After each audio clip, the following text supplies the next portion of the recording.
চট্টগ্রাম সরকারি সিটি কলেজে গ্রাফিতিতে গুপ্ত শব্দ লেখা নিয়ে ছাত্রদল ও ইসলামী ছাত্র শিবিরের নেতাকর্মীদের মধ্যে সংঘর্ষ হয়েছে। ২১ এপ্রিল সকাল ১০টা থেকে বিকেল ৪টা পর্যন্ত ২ দফায় এ সংঘর্ষ চলে। ঘটনার সূত্রপাত ২০ এপ্রিল। ক্যাম্পাসের একটি গ্রাফিতিতে লেখা ছিল ছাত্র রাজনীতি ও ছাত্রলীগ মুক্ত ক্যাম্পাস।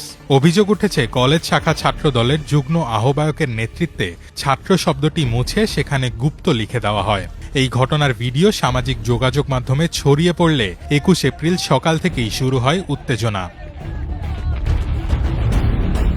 দুপুর ১২টার দিকে পরিস্থিতি নিয়ন্ত্রণের বাইরে চলে যায়। পাল্টাপাল্টি স্লোগানের এক পর্যায়ে উভয় পক্ষ সংঘর্ষে জড়িয়ে পড়ে।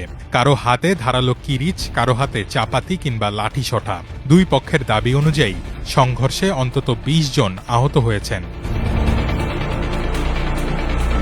দুপুরের পর পরিস্থিতি কিছুটা শান্ত হলেও বিকেল ৪টায় শিবিরের একটি মিছিল নিউ মার্কেট এলাকা থেকে কলেজের দিকে এলে দ্বিতীয় দফায় শুরু হয় সংঘর্ষ। ধাওয়া পাল্টা ধাওয়ায় বন্ধ হয়ে যায় আশপাশের সব দোকানপাট। অন্যদিকে হামলার জন্য একে অপরকে দায়ী করছে দুই পক্ষই।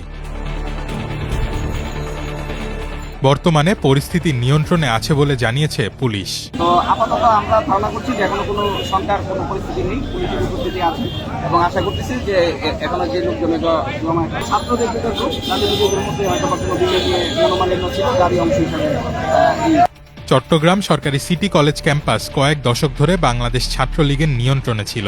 ২০২৪ সালের ৫ আগস্টের পর সাধারণ শিক্ষার্থীদের ব্যানারে ক্যাম্পাসটি রাজনীতিমুক্ত করার ঘোষণা দেওয়া হয়। এরপরেও ক্যাম্পাসের নিয়ন্ত্রণ নিয়ে ছাত্রদল শিবির দুই পক্ষেরই দ্বন্দ্ব চলছে।